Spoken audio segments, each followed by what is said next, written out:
England looked quite open defensively against DR Congo. Is this something fans should be worried about against better teams? They did look open, and it could be something to worry about. I think there's two areas of concern in particular for England, particularly as it unfolded against DRC. The first one was that DRC were able to actually break the England high press quite easily. So I've got them on the board here, nominally in a 4-3-3 shape. But actually what they did really well, they did really interestingly, was splitting the centre-backs out wide and having Mutasami, who is the pivot player, dropping in and almost forming almost like a diamond here in the build-up phase, where because England have got only two players up against them, you've essentially got a 4 against a 2. Actually, sometimes Rice did step up to try and cause problems here, but I think what DRC were able to do really well was use that diamond to retain possession of the ball and break the England press and then get into more settled possession further down the field. The second thing is once they've got through that high press, they've been able to generate settled possession. They forced England into a block rather than a press, is that these areas here were really easy for DRC to exploit. What it seems as though Tuchel wants his centre midfielders to do is to go man-to-man on the ball side. So if the ball's over on this side, Rice is going to go man-to-man against Macau. And then on the other side, the other central midfielder almost takes a bit more of a zonal role, just covering the space in front of the two centre-backs. And as a result, this actually starts opening out weaknesses on the far side. And then you've got the problem of who is going to be responsible for marking this player, right? If you've got the two centre-backs on the forward, you've got Siddiqui free on this far side in this example. Does Spence come across to cover him? In which case Topanga is free. Where's Madueke go? Do we do it the other way around? A lot of teams now will have their far side winger come quite narrow to make sure these sorts of situations don't open up. And this is exactly what we saw for the goal. I was going to say that sounds kind of familiar. Yeah, so let's have a look at two sequences of play that show these kind of problems that we just described. So this is the first problem, getting around that diamond in the press. We can see here that DRC have that diamond in place. Here's Mutasami dropping in. We can see there's Kane, there's Bellingham, and there's Rice trying to help out. But because the goalkeeper is involved in that build-up unit, they actually have the extra player and they're able to possess the ball relatively well. The ball is played out wide to Chancel and Mbemba, and it's worth noting here just how far the two centre-backs are apart, because they can use that goalkeeper as an extra player, and as a result they're able to spread the England press really far apart. But it's not just horizontally that there's issues here, there's also lateral problems here, because when Chancel and Mbemba gets the ball, most teams I think would expect him to try and progress the ball down on that side of the field, but because Harry Kane hasn't blocked off the passing lane back across to the goalkeeper, it's actually really easy for DRC to just play two passes, and then we've got Axel Tuanzebe on the other side of the pitch can just receive the ball in this space and actually carry it forward without any pressure on him at all. In fact, he gets all the way to this area of the pitch, he gets into the England half before he then plays the ball to Siddiqui, who plays it back to Mutasami now, who's in that centre-back slot. So there you can see how DRC are able to work their way through England's high press. They forced England back, and now they've got settled possession in their own half quite comfortably. So that's like sort of getting through level 1 of the attack. Once you've completed level 1, you start level 2, it sort of starts again. Yeah, exactly, and level 2 leads to the goal itself. So let's have a look at that sequence here, because we see the same sort of situation happening. Here's the two centre-backs who've been split by Mutasami, the pivot player, and again, because you've got 3 versus 2 here, there's no point in England jumping out and trying to win the ball here. But actually what can happen here is that DRC are able to manipulate the position of the England players around this first line of build-up to generate space for themselves and cause problems elsewhere. So you've got Wan-Bissaka and Masuaku, the two fullbacks.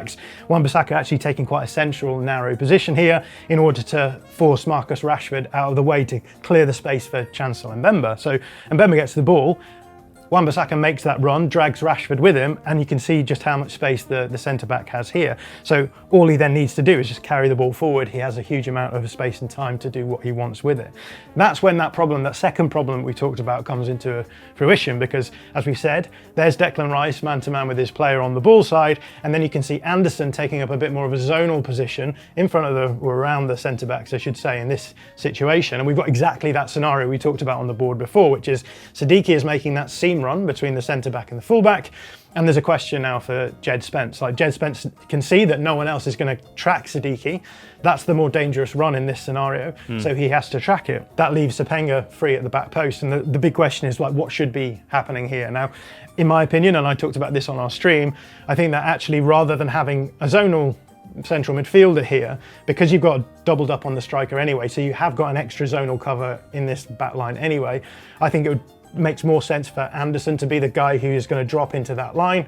That then frees up Spence to stay deeper. The other alternative is to have Madueke coming and tracking that player, but you don't want your forwards necessarily to be constantly dragged into this kind of scenario, and maybe it would be Spence that went and Madueke would cover the deeper player on that side, because you want to make sure you've got good access going forward at the other direction as well. But what ends up happening is that, as we've said, Spence tracks Siddiqui, that leaves Sepenga free at the back post, and Chancellor Mbemba has that ball that he can just feed down into Sepenga. They get a little bit lucky with a few things here. I think it looks like Siddiqui's going to get his head on the ball, misses it, and then Spence can't actually clear it. And then Sepenga takes a shot, which I think Jordan Pickford should probably do better than he does. But the problem is that this structural problem has led to a goal, and this is a real issue for England. But we did see attempts to fix some of these problems as the game went on. Because they didn't score a second time, so maybe they did fix it. Yeah, and there's a couple of things where I think they make improvements on the press. So it was very clear in the second half that England were making a much more concerted effort to force DRC onto one side of the pitch, rather than allowing them the ability to play at one side and then move back across to the weak side. Because if you're moving all of your players to go man-to-man on one side and then you can get it back to the other side, it then becomes much more open on that side. So Kane making a much more concerted effort to force them onto one side of the pitch. And then the other thing is that England went to a much more hybrid system rather than just being directly man-to-man. And what I mean by that is, I've highlighted all the England players here. They're all between their opponents, so they have the opportunity to jump up on one, and if they jump up, so you can see here, if Bellingham jumps up on Tuanzebe, he's going to be losing Mutasami, but then Rice is well positioned to be able to jump up and cover there, and then you can see Gehi taking a much more aggressive position to cover Rice's player if he leaves him.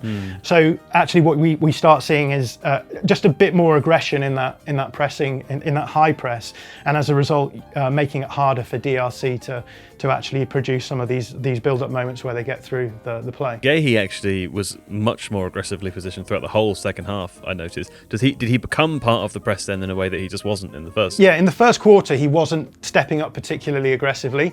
Actually, what's really interesting is in the second quarter, there's a moment in the second quarter where DRC try a build-up and England win it back, and it's quite a dangerous scenario because they lose the ball around the edge of the box. And after that point in the second quarter, DRC then just start going long from build-up. They get a little bit spooked, and then when you get to the third quarter after the half time, it's pretty clear that I think the coach has said you've got to keep being brave. You can't just keep going long because we're having a lot of yes, we're losing the ball at times, but we're also having a lot of joy doing that. And so in the third quarter, actually, I thought DRC came right back into it because they started doing this stuff again. But yeah, with Gehi, he was being much more aggressive here. And despite the fact they made these changes, I actually thought DRC came into the game a lot more in that third quarter because they started building up again. And despite the fact that England were much better, there are still potential weaknesses here. And one of those weaknesses comes from the fact that there's just so much space that has to be covered. So in this instance here, we can see Bellingham jumps up.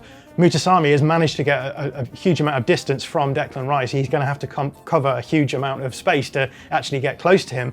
Tuanzebe plays a really nice pass to Mutasami, and even though Rice has done a really good job of getting close to Mutasami, they still have these potential triangles that they can work around England. Because the England players have to cover such big distances, the hybrid press doesn't always arrive in those moments. So because the DRC players are able to time their passes really nicely, there are still spaces available to them. So yeah, the ball comes into the middle, he's able to feed it to the fullback, who then can play it down the line. You can see Anderson hasn't quite arrived at his player as well. And then again, you get another one of these triangles where, yes, the England players are much closer than they were in the first half. And actually in the end, it turns into an England throw-in. You're still seeing DRC being really brave and finding those gaps and working the ball quite comfortably at times.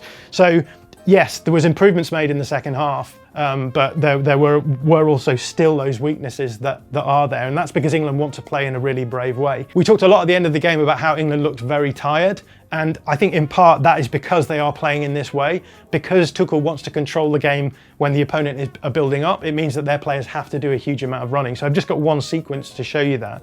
So this is just Declan Rice's position to show you how much coverage he has to do. So again, we can see all of the England players between their marking responsibilities. The ball comes out to Tuanzebe. Bellingham jumps on him, Rice gets across to Mutasami, the same pass is played by Tuanzebe to Mutasami, and again, just notice how far Rice has already moved. Yeah. And when Mutasami receives the ball, by the time Rice is getting close to him, he's covered all of this amount of space. And I think it's really clear if you watch this sequence again in real time that Rice is just really blowing at this point.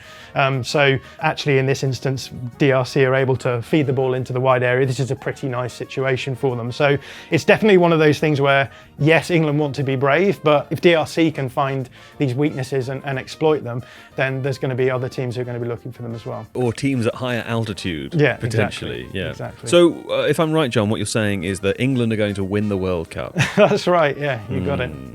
If you like this video, please consider subscribing to the channel. The Athletic is home to some of the world's best sports journalists, including David Ornstein, Amy Lawrence and James Horncastle. With the latest transfer news and insights on every Premier League story that matters, theathletic.com puts you inside football, and you can try it for free now for 30 days. See the link in the description.